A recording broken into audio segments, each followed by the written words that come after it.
As the Kraken are working to remedy challenges during road trips, we talked to head coach Dan Bylsma about some of those hurdles. He's been around this game a long time, and with his experience, we asked him, is there a natural wall players hit this time of year that they have to grind through?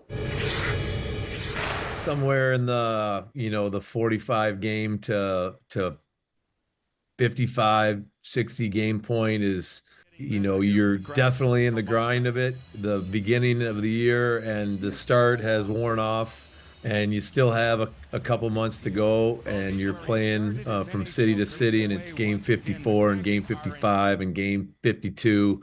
Um, it's yes, it's a grind of the NHL season for sure sets upon you, and it's say the slog a little bit, but that's the time to narrow the focus a little bit and be real focused as a group and an individual. Go game to game and break the season up into small parts so you can have a pretty exact focus. Dan, there's been some tough stretches for this team so far this season, and players are quick to say sometimes you have to look in the mirror. How important is self-scouting for both players and coaches?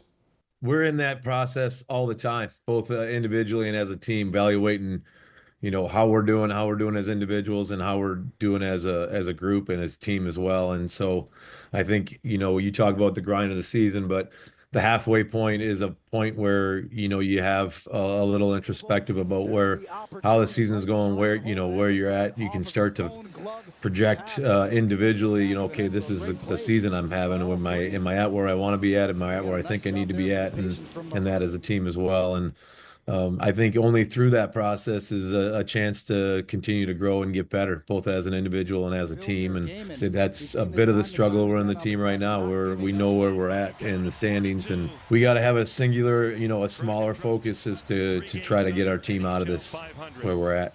Well, Dan, with the Kings in town, you have some history with that franchise as a player. Back in the mid-90s, you played with Wayne Gretzky briefly. What do you remember about your brush with greatness?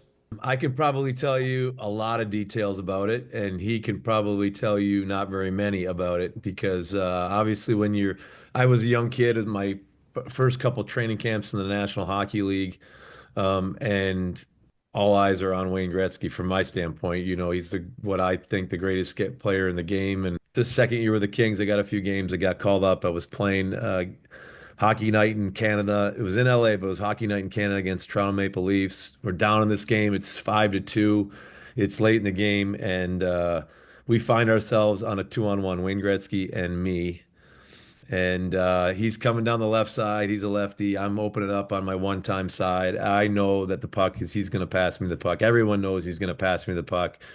And as I open up, I blame the ice in the old LA Forum, but caught an edge, a little bit of a toe pick, and as he's passing the puck's come over. I'm on my verge of falling. I try to hang on to shoot the puck and get my first goal, but I tumble, whiff, and fall into the corner.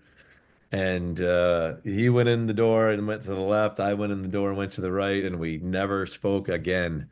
I got sent down after the game, and I have carried the moniker of that's my most embarrassing moment of my life as 2-on-1 with Wayne Gretzky. We should all be that lucky to have an embarrassing moment with Wayne Gretzky. Thank you, Dan. Appreciate your time.